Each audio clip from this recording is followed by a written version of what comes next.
Shalom, selamat pagi. Kita bertemu lagi di PPKM. Pagi-pagi kita merenung. Gimana nih kabarnya hari ini? Firman Tuhan yang menyapa kita di pagi hari ini untuk menguatkan kita untuk satu hari ke depan, kita ambil dari Amsal 24 ayat 16. Sebab 7 kali orang benar jatuh, namun ia bangun kembali. Tapi orang fasik akan roboh dalam bencana. Demikian firman Tuhan. Di dalam perjalanan hidup ini, kita semua pasti pernah melakukan kesalahan.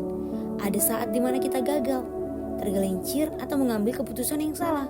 Namun sebagai orang percaya, bagaimana kita menyikapi kesalahan tersebut? Apakah kita tenggelam dalam penyesalan atau justru menjadikan sebagai pelajaran untuk bertemu baik?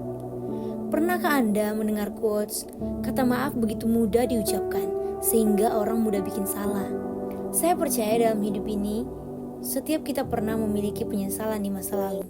Perkataan-perkataan yang tidak seharusnya kita ucapkan. Perbuatan-perbuatan yang seharusnya tidak kita lakukan.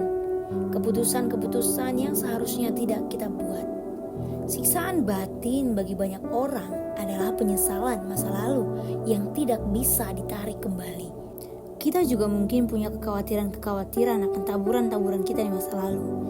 Tapi saya ingin menguatkan dan mengingatkan kepada kita semua untuk jangan merasa tertuduh. Keputusan kita hari ini yang akan menentukan masa depan kita. Kita tidak bisa mengubah di mana kita berdiri hari ini, tapi kita dapat menentukan kemana kita mau pergi.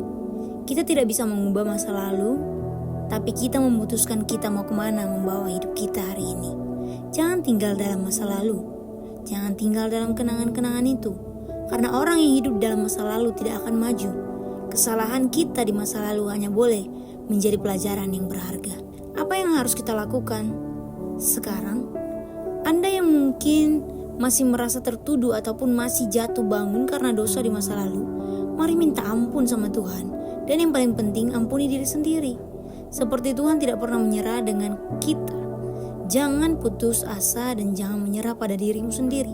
Ada pesan Yesus yang selalu Yesus sampaikan sampai beberapa kali, yaitu jangan berbuat dosa lagi.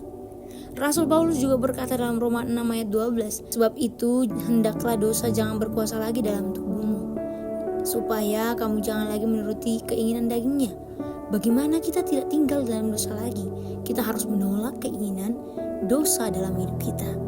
Di dalam Yohanes 5 ayat 14, kemudian Yesus bertemu dengan dia dalam bait Allah lalu berkata kepadanya, engkau telah sembuh, janganlah berbuat dosa lagi, supaya padamu jangan terjadi yang lebih buruk. Yesus berpesan di dalam banyak ayat untuk orang-orang yang ia sembuhkan, untuk tidak berbuat dosa lagi. Bahkan kepada perempuan yang kedapatan berbuat zina, Yesus pun tidak menghakimi dia. Tapi Yesus berpesan, pergilah dan jangan berbuat dosa lagi. Kita harus minta ampun sama Tuhan dan Tuhan akan mengampuni kita. Tuhan mengampuni kita, maka kita juga harus mengampuni diri kita sendiri. Tapi satu hal yang paling penting, kita tidak boleh berbuat dosa lagi. Ada sebuah istilah YOLO, you only live one. Anda hanya hidup satu kali menjadi alasan bagi banyak orang untuk hidup sembarangan. Mereka berkata hidup cuma sekali. Nikmati saja, lakukan saja apa yang kamu bisa. Justru kenapa ya kita gak mikir yang sebaliknya? Justru hidup hanya satu kali, jangan sampai ada yang kita sesali. Tuhan tidak menghendaki kita hidup dalam bayang-bayang masa lalu. Dia adalah Allah yang penuh kasih dan selalu memberikan kesempatan kita untuk bangkit. Di dalam 1 Yohanes 1 ayat 9 dikatakan, jika kita mengaku dosa kita, maka ia adalah setia dan adil, sehingga ia akan mengampuni segala dosa-dosa kita dan menyucikan kita dari segala kejahatan.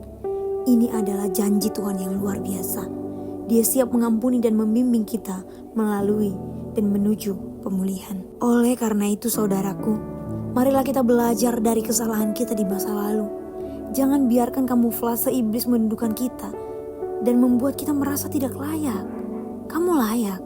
Sebaliknya, mari kita gunakan setiap kegagalan menjadi batu loncatan untuk mendekatkan diri kepada Tuhan, bertumbuh dalam iman, dan menjalani hidup yang lebih baik dalam Kristus.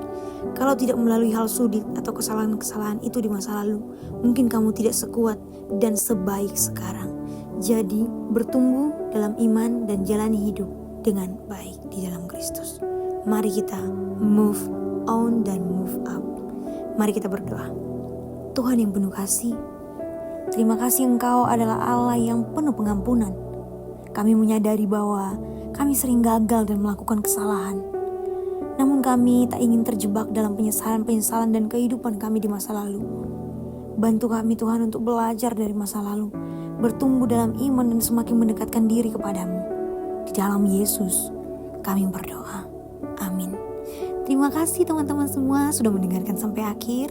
Sampai bertemu lagi di PPKM berikutnya. Shalom.